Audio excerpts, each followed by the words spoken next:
Class 11 business studies आंतरिक व्यापार internal trade. इसमें पार्ट नंबर 4 और इसमें हम टॉपिक डिस्कस करेंगे फुटकर व्यापार या व्यवसाय की सफलता की आवश्यकता तो essential elements of successful retail trade. फुटकर व्यापार को सफल बनाने के लिए कौन कौन सी चीज़ें होनी चाहिए, कौन कौन सी चीज़ें आवश्यक हैं, तो उसके पॉइंट्स हम देखते हैं। पहला दिया गया उपयुक्त स्थिति, बेटर लोकेशन। फुटकर व्यापार के लिए हमारी दुकान जो है वो बहुत अच्छी स्थिति में होनी चाहिए, शहर के बिल्कुल बीच में, जहाँ से चारों तरफ से ज़्यादा ग्राहक हमारे पास आए। सेकंड पॉइंट दिया गया विक्रय कला या सेल्समैनशिप। एक हमारा जो दुकान है उसमें वस्तु को बेचने वाला जो व्यक्ति है उसको वस्तु को बेचने की कला का अच्छा ज्ञान होना चाहिए ताकि हम ग्राहकों को संतुष्ट कर सकें। थर्ड पॉइंट हमारे को दिए गए पर्याप्त पूंजी, एडिक्वेट कैपिटल। हमारे पास काफ़ी मात्रा में पैसा होना चाहिए ताकि हम उधार, नकद, हर प्रकार का सामान अपनी दुकान में रख सकें, ताकि अगर हमारे पास पैसा होगा तो हम डिस्काउंट वगैरह का लाभ भी उठा सकते हैं। कैश डिस्काउंट हम लोगों ने अकाउंट में पढ़ा है। फोर्थ पॉइंट है अनुभव या एक्सपीरियंस। अगर जितना अनुभव हमारे पास होगा उतने अच्छे तरीके से हम व्यापार को चला पाएंगे। फिफ्थ पॉइंट हमारे को दिए गए साख सुविधाएं या क्रेडिट फैसिलिटीज़। साख सुविधाओं का मतलब होता है उधार बेचने की फैसिलिटीज़। हमारे पास अगर कोई ग्राहक आता है, उसके पास पैसा नहीं है फ़िलहाल, तो हम क्या करेंगे, हम उसे उधार सामान बेचेंगे। और कुछ ग्राहक ऐसे होते हैं जो बेचारे गरीब होते हैं, सामान नकद नहीं खरीद पाते, तो उनको यदि हम उधार दे देते हैं तो उधार सामान वो खरीदेंगे और हमारी बिक्री जो है वो बढ़ जाती है। नेक्स्ट पॉइंट हमारे को दिया गया सजावट। सजावट पर ध्यान हमने देना होता है। जिस दुकान में जितनी सजावट होती है वो उतने ही ग्राहक उससे आकर्षित होते हैं और आकर्षित होकर वो वस्तु को ज़्यादा मात्रा में क्रय करते हैं। अगला है अधिक मांग वाली वस्तुओं का संग्रह, stock of ready saleable goods. जिनकी मांग ज़्यादा होती है उनको ये ज़्यादा अपनी दुकान में रखते हैं, जिनकी मांग कम होती है उनको कम अपनी दुकान पर रखते हैं। आठवां पॉइंट है ग्राहकों के मनोविज्ञान का ज्ञान, knowledge of the psychology of the customers. कि ग्राहकों के उनको क्या चीज़ पसंद है, कैसे उनसे बात करनी है, ये सभी चीज़ों का अगर हमारा ज्ञान होगा तो बिक्री हमारी बढ़ेगी। नाइन्थ पॉइंट है एक दाम या फिक्स प्राइसेस। हमारी दुकान में जो रेट होना चाहिए वो सामान्यतः फिक्स होना चाहिए। अगर हम अलग अलग लोगों से अलग अलग कीमत लेंगे तो जब वो ग्राहक आपस में इकट्ठे हो जाएंगे, एक उसको पूछेगा कि आपको आपने कितने की चीज़ ली, वो बोलेगा मैंने 100 रुपये की ली। दूसरे ग्राहक को पूछेगा आपने कितने की ली, वो बोलेगा मैंने 80 रुपये की ली। दुकान सेम है तो वो दूसरा ग्राहक जो है वो लड़ने चला जाएगा कि आपने मुझे 100 रुपये की चीज़ बेची और उसको 80 रुपये में। इसलिए अच्छी दुकान चलाने के लिए हमारे को रेट फिक्स रखने चाहिए। 10th पॉइंट है लाभ कम अधिक बिक्री। बिक्री को बढ़ाने का एक तरीका जो होता है लाभों को कम करना होता है। जितने लाभ हमारे कम होंगे, कीमत हमारी कम होगी, उतने ही ज़्यादा ग्राहक हमारे पास आएंगे। अगला पॉइंट दिया गया कुशल कर्मचारियों को होना, एक्सपीरियंस सेल्समैनशिप। हमारे पास ऐसे सेल्समैन या ऐसे कर्मचारी होने चाहिए जो अच्छे तरीके से एक्सपर्ट हों, उनको मालूम हो कि कैसे ग्राहकों को खुश किया जाता है, संतुष्ट किया जाता है। ग्राहक यदि संतुष्ट होंगे तो हमारी बिक्री भी बढ़ेगी। अगले टॉपिक पर आते हैं। अगला टॉपिक हमारा है थोक व्यापारी और फुटकर व्यापारी मंत्र, दोनों के बारे में हम पढ़ चुके हैं।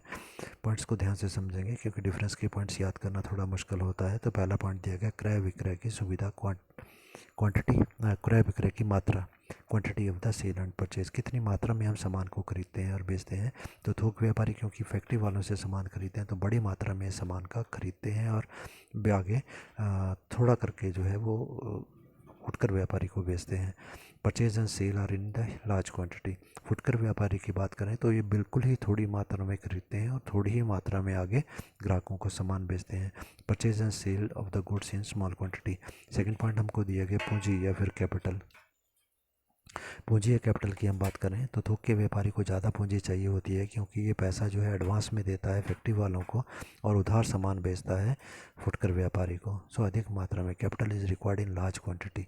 जब हम फुटकर व्यापारी की बात करते हैं तो कम पूंजी में से शुरू किया जा सकता है क्योंकि ज़्यादातर सामान हमारे पास जो है थोक के व्यापारी का होता है। It can be started with a less capital. Third point पर आते हैं विक्रय का तरीका या मोड ऑफ सेल। ये जो थोक के व्यापारी होते हैं ये फैक्ट्री वालों से नकद सामान को खरीदते हैं। नकद जो है सामान खरीदा जाता है और उधार जो है सामान ये फुटकर व्यापारी को बेचते हैं। तो credit sale is more in comparison to the cash sale. जब हम फुटकर व्यापारी की बात करते हैं तो ये उधार पर सामान खरीदते हैं थोक के व्यापारी से और ग्राहकों को नकद विक्रय करते हैं। More cash sale in comparison to the credit sale. Fourth point है विशेषज्ञ या फिर एक्सपर्ट। ये फुटकर व्यापारी, थोक के व्यापारी जो होते हैं, एकदम से कोई भी व्यापारी थोक का काम शुरू नहीं करता। इन्होंने काफ़ी सारे वर्षों तक फुटकर व्यापारी के तौर पे थोड़ा थोड़ा करके काम किया था। फिर जब उनको काफ़ी सारा समय हो गया, काफ़ी वर्ष हो गए, तो उसके बाद इन्होंने बड़ी मात्रा में व्यापार करना शुरू कर दिया। तो ये काफ़ी वर्षों के अनुभव के कारण ये विशेषज्ञ बन जाते हैं, is expert of his job. जबकि फुटकर व्यापारी अभी सामान शुरू किया होता है, काम शुरू किया होता है, तो उन्हें इतनी ज़्यादा जानकारी नहीं होती, इसलिए कई बार ये विशेषज्ञ नहीं भी हो पाते। पांचवा पॉइंट हमारा है विक्रय कला या सेल्समैनशिप। विक्रय कला या सेल्समैनशिप का मतलब ये हुआ वस्तु को बेचने की कला। क्योंकि थोक के व्यापारी जो होते हैं, इन्होंने ग्राहकों को सामान नहीं बेचना होता, इन्होंने फुटकर व्यापारी की दुकान में जाके सामान बेचना होता है, इसलिए इनके पास विक्रय कला की जानकारी है कि नहीं है इसका ज़्यादा महत्व नहीं होता। विज्ञापन का भी ज़्यादा महत्व नहीं होता, क्योंकि ये खुद जाकर दुकान दुकान में सामान बेचते हैं। So advertisement and the salesmanship is less important in comparison to retail trade. फुटकर व्यापारी की बात करें तो उनको विक्रय कला का बहुत ज़्यादा इंपॉर्टेंस होती है। Salesmanship is more important in case of retail trade. 6 point हमारे को दिया गया सेल या फिर बिक्री। थोक व्यापारी की बात करें तो ये उत्पादकों से सामान खरीदते हैं और फुटकर व्यापारी को बेचते हैं। They purchase goods from the producers and sell to retailers. फुटकर व्यापारियों की बात करें तो ये थोक व्यापारी से सामान खरीदते हैं और ग्राहकों को बेचते हैं। They purchase goods from the whole seller and sell it to consumers. 7th point दिया गया विशेष वस्तु या स्पेशल गुड्स। थोक के व्यापारी सामान्यतः विशेष प्रकार एक या दो चीज़ें ही अपने पास रखते हैं, ज़्यादा वैरायटी नहीं रखते। They generally deal in special goods. फुटकर व्यापारी का उद्देश्य होता है कि उसकी दुकान में हर प्रकार की वस्तु हो, हर कंपनी की वस्तु हो, ताकि हर वैरायटी वो ग्राहकों को उपलब्ध करवा सके। इसीलिए ज़्यादा मात्रा में या अलग अलग प्रकार की कंपनियों की वस्तुएं रखते हैं। 8वां पॉइंट दिया गया व्यवसाय का क्षेत्र या स्कोप ऑफ द बिजनेस। तो थोक के व्यापारी का व्यवसाय का क्षेत्र बड़ा होता है, अनेक स्थानों पर ये व्यापार करते हैं। They sell goods at different places. क्यों? क्योंकि निर्माता से इन्होंने फैक्ट्री से सामान को खरीदा, अपनी दुकान अपनी गाड़ी में डाला, और उसके बाद में हर जगह पर जहाँ पर भी दुकानदार हैं, उनके दुकानदारों की दुकान दुकान पर जाकर ये सामान बेच रहे हैं। तो अनेक स्थानों पर व्यापार करते हैं, व्यापार का क्षेत्र बड़ा होता है। फुटकर व्यापार की बात करें तो उनकी दुकान एक ही जगह पर होती है, वहीं पर सारे ग्राहक आते हैं, इसलिए इनका व्यापार का क्षेत्र छोटा होता है। They sell goods at one place only. 9th point पर आते हैं, ये है उद्देश्य हमारा या ऑब्जेक्ट। उद्देश्य या ऑब्जेक्ट का मतलब क्या हुआ? इनका उद्देश्य होता है फुटकर व्यापार के माध्यम से सामान को बेचना। थोक व्यापारी का उद्देश्य हुआ their object is to sell goods through the retailers. जबकि फुटकर व्यापारी का उद्देश्य क्या होता है? उपभोक्ता को सामान बेचना।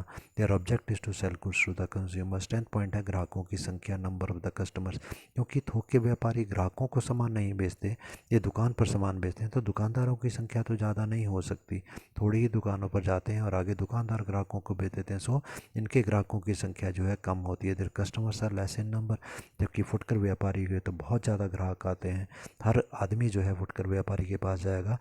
सो their customers are more in numbers. इनके ग्राहकों की संख्या अधिक होती है in comparison to wholesale trade. सजावट की बात करते हैं। 11th पॉइंट हमारा है डिस्प्ले।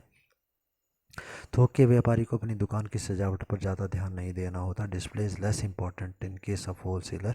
कारण ये होता है कि इनकी दुकान पे तो कोई व्यक्ति नहीं आता, कोई ग्राहक नहीं आता, इनको दुकान को सजाने की कोई आवश्यकता नहीं होती। ये खुद सामान अपनी गाड़ी में ले जाकर ग्राहकों को या फिर फुटकर व्यापारी को दुकान पर दे के आते हैं। जबकि रिटेलर जो होता है फुटकर व्यापारी, इसको अपनी दुकान को बहुत सजाना पड़ता है। विंडो ड्रेसिंग, खिड़की में शीशे वाली खिड़की में सामान सजा के रखना होता है। तो जितनी अच्छे तरीके से दुकान को सजाएंगे उतना ही ज़्यादा बिक्री की संभावना होती है। 12th पॉइंट है उपभोक्ता से संबंध, रिलेशन विद द कंज्यूमर्स। जो हमारे थोक के व्यापारी होते हैं, इनका बहुत दूर का संबंध ग्राहकों से होता है, क्योंकि ये कभी ग्राहकों से मिल नहीं पाते। फुटकर व्यापारी ही ग्राहकों से मिलते हैं। So there relation with the consumer is indirect. और रिटेलर की बात करें तो they have a direct contact with the consumers. उपभोक्ता से इसका सीधा संबंध होता है, उपभोक्ता इनकी दुकान पे आता है, उनको सामान को बेचता है। अगला पॉइंट है हमारा निर्माता से संबंध, रिलेशन विद द प्रोड्यूसर्स। थोक के व्यापारी क्योंकि निर्माता से संबंध इनका स्थापित होता है, निर्माता से ये सामान खरीदते हैं, उनसे ये बार बार मिलते हैं। So they have a close relation with the producers. फुटकर व्यापारी की बात करें तो फुटकर व्यापारी मतलब हमारी गली मोहल्ले गांव शहर के जो दुकानदार होते हैं, इनको तो अधिकतर ये भी नहीं पता होता कि हम जो सामान बेच रहे हैं उसका निर्माता या एक्चुअली कंपनी का नाम क्या है।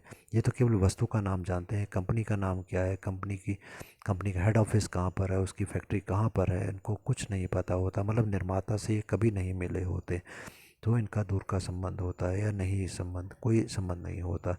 14 पॉइंट है गोदाम की आवश्यकता या नीड ऑफ द गोडाउन्स।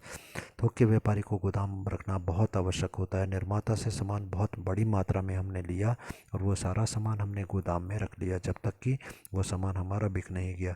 फुटकर व्यापारी को गोदाम में सामान रखने की ज़्यादा आवश्यकता होती नहीं। कई फुटकर व्यापारी थोड़ा बहुत सामान रखते भी हैं क्योंकि ये उतना ही सामान थोक के व्यापारी से मंगवाते हैं जितना उनका बिक जाएगा। अगला टॉपिक आता है फुटकर व्यापारी के भेद या टाइप्स ऑफ रिटेलर्स। फुटकर व्यापारी के भेद में सबसे पहले हम पढ़ेंगे ए टाइप हमारा है भ्रमणशील या अस्थायी फुटकर व्यापारी या इंटरनेट रिटेलर्स। ये ऐसे व्यापारी होते हैं जिनकी कोई दुकान निश्चित नहीं होती, वस्तुएं भी इनकी कोई फिक्स नहीं होती। ये चलते चलते जो है अपना सामान गली गली मोहल्ले में घूम के बेचते हैं, तो इनको मोबाइल रिटेलर्स भी बोला जाता है। इसमें ए पार्ट आता है हमारा फेरी वाले, हॉलर्स और पैडलर्स। ये ठेले पर सामान रख के, कंधे पर सामान रख के, सिर पे सामान रख के घूमते हैं, आवाज़ लगा लगा के अपनी वस्तुओं को बेचते हैं।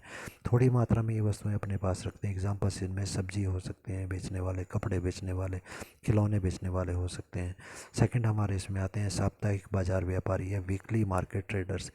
ये सप्ताह में एक बार जिस दिन छुट्टी होती है उस दिन, जैसे संडे को बाकी बाज़ार बंद है, तो फिर इन्होंने अपनी दुकानों के सामने ये बैठ जाते हैं अपनी सामान को रख के और वहाँ पर सामान को बेचते हैं। तो निश्चित दिन या निश्चित तिथि को या संडे को या किसी और भी दिन जब बाज़ार में छुट्टी होती है तो ये सामान को बेचते हैं। सामान्यतः इनके पास ज़्यादा वैरायटी नहीं होती, एक ही प्रकार का ये सामान बेचते हैं। इसमें भी वही एग्जांपल आ सकता है कि कपड़े बेचते हैं, खिलौने बेचते हैं, सब्जी बेचते हैं और छोटा मोटा सामान। थर्ड पॉइंट हमारा पटरी वाले व्यापारी या पेमेंट डीलर्स।